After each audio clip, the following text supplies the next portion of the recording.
Welcome, and thank you for joining me for another great fucking random gaming news, where today I have a few quick mentions I want to go over with you guys, and also we're going to talk about what the heck happened with CSGO and Team Fortress 2, and a whole lot more. Make sure you guys are checking out those social media links down in the description for the actual Twitter and Facebook and Instagram accounts. I get a lot of news stories over there. I'll do a news article over on Twitter and give my opinion on Instagram, so make sure that you are following both so that we get the full story. Please share the video to help out the channel the most. Hit the like button if you do enjoy today's video, subscribe with that bell icon turned on for more content, and let's go ahead and start the show.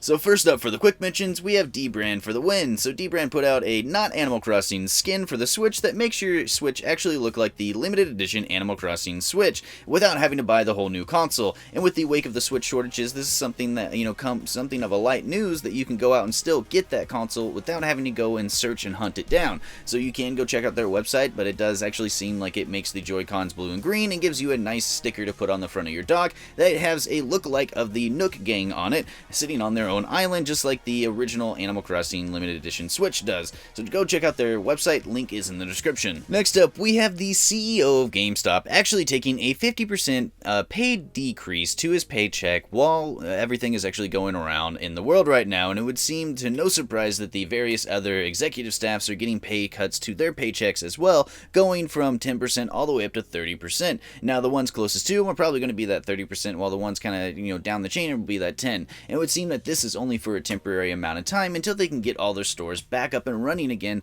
like normal. And, with 1/3 of the stores actually closed in the US right now, that might actually be some time before we can see them actually getting their original paychecks back again. So Xbox actually revealed the Series X logo this week, and it was just the Series next to the X in stencil font, and a lot of people were kind of like, meh.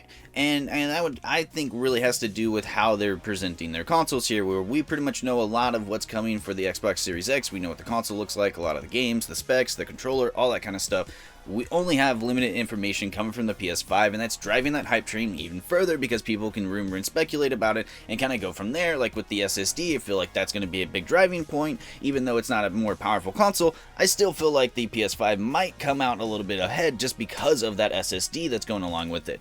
But I'd love to hear from you guys down in the comments below what you guys think about the hype train that's going on between the PS5 and the Xbox Series X, or this new logo that was just revealed by Microsoft. Go ahead and leave those thoughts down in the comments below. Last up here for the quick mentions, let's take a look at that Wastelander expansion that came out for Fallout 76, because there's a little bug that came with it that I actually find pretty hilarious, but you might not if you're still playing the game. So, like I said, the Wastelander expansion came out for Fallout 76 and added a much needed feature, which is NPC characters, but that brought along its own wave of bugs with it, which you really think it wouldn't, but at this point it's not surprising. But either or, there was a bug that if you died in an event while playing with NPC characters, your guns would get looted off your corpse, and those NPC characters would keep your guns and weapons. So that's not something that's pretty good, because those weapons can be pretty hard to come by, grinding hundreds and hundreds of hours to get the certain weapon that you want in the loadout, and just to be stolen off your corpse whenever you die in an event with an NPC character that's not supposed to be able to do that. And there was a bug like this in Fallout 4, where if you got out of your power armor inside of your encampment, that one of your people would get inside of it and never get out of it. So it is one of those things that I really feel like this is due to the type of engine that they're using, and some of these old bugs kind of crimping back up to the surface that might not otherwise have done it if they use a new engine for it. But that's neither here or there. I just hope that Bethesda fixes it, because it's pretty shitty that players are getting their shit stolen just because your game isn't working correctly. Let's go ahead and take a second and talk about Mick Gordon. If you don't know who Mick Gordon is, he's probably one of the best composers of all time for video games, and he's the guy that's actually responsible for the Doom 2016 version, or the soundtrack at least, for that game. He's also somewhat responsible for the Doom Eternal soundtrack, like all the sounds that go into it to the various things. And that AC/DC guy over on Twitter actually did a comparison for the BFG from the 2020 game and the 2016 game. And the 2016 game, as you're seeing here, it looks like it has a more dynamic range. It shows more wavelengths going up and down, versus it's kind of straight over in the 2020 version. And then he, put out another statement on Twitter, just kind of, saying that he didn't know what was going on. Why is this so different?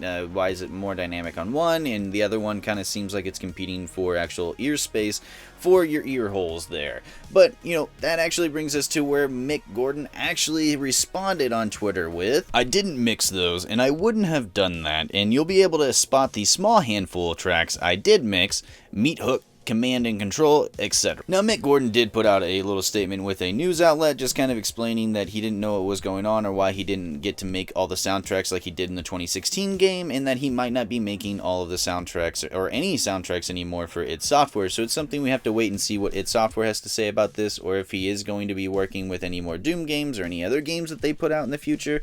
But I'll let you guys know whenever we do actually get an update on it. Let me know what you guys think down in the comments below, though. Did you think that the 2016 version of Doom sounded better than the 2020 version of Doom Eternal? Let me know. I'd be interested in what you guys think. The NPDs are back for March, and it does look like that we have a few games, kind of mixed from last year and new games from March, kind of topping those sales charts. So let's go ahead and dive in and see what it looks like. So Animal Crossing New Horizon is dominating the top of that sales chart with just physical copies counted. We have Call of Duty Modern Warfare that's coming in. That's probably the new one from 2019. That's topping in at number 2. We have MLB The Show 20, which doesn't really surprise me with the MLB actually being canceled this season, to see the MLB The Show top those sales charts at number 3. Then Resident Evil 3, the remake, that one doesn't surprise me either with how well Resident Evil 2 did last year. Even though the actual reviews and everything didn't come out too well for the game, it doesn't surprise me that it's sitting at number 4. NBA 2K20, again, not another game that surprises me right there at number 5 because of the NBA season being canceled and last month being March Madness. And then Doom Eternal, I really thought that this one would have been a lot higher, but since this is only counting physical sales for the game, that is kind of surprising that it's sitting at number 5, or number 6, I mean. We have Persona 5 Royal sitting at number 7, which is counting digital and physical copies, sitting at that high for a game that is basically just a remake of an older game for the PS4. That's pretty cool to see. We always have Grand Theft Auto 5 on these sales charts, so it's not surprising to see that there. And Borderlands 3 coming up right behind it because they did come out with a new expansion pass last month. So that's not surprising that we're going to see a lot of people buying that. Plus, it also went over to Steam, so it's not surprising that it's hitting that top 10 chart, I should say. And then the Mario Kart 8 Deluxe, is flying off the shelves, it looks like still, and that's probably due to that going with the Switch or getting a copy or any of those lines. When you buy that Switch and seeing a massive shortage of them last month, a lot of people buying new games for them or getting the Switch for the first time. Mario Kart 8 was my first game besides Legend of Zelda Breath of the Wild, so it doesn't really surprise me that we're seeing this game top it, but it is surprising that it's not counting digital sales. It is only counting physical ones for that game.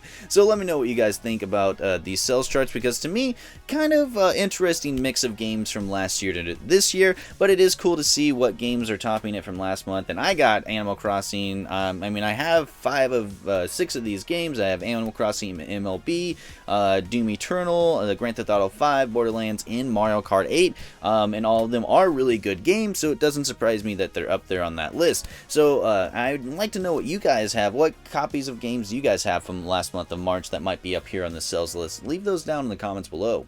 Earlier in the week, we got some reports that CSGO and Team Fortress 2 had their source codes leaked, which could lead to a whole lot of problems, and not just with your accounts being hacked and your information getting out there, but possibly even your computers getting hacked if you have that game installed on it. But it would seem that it's not something that we really need to worry about, as Valve has looked into the situation and put out a statement on the matter. We have reviewed the leak code and believe it is a reposting of a limited CSGO engine code deport released to partners in 2017 and originally leaked in 2018. From this review, we do not find any reason for players to be alarmed or avoid the current build.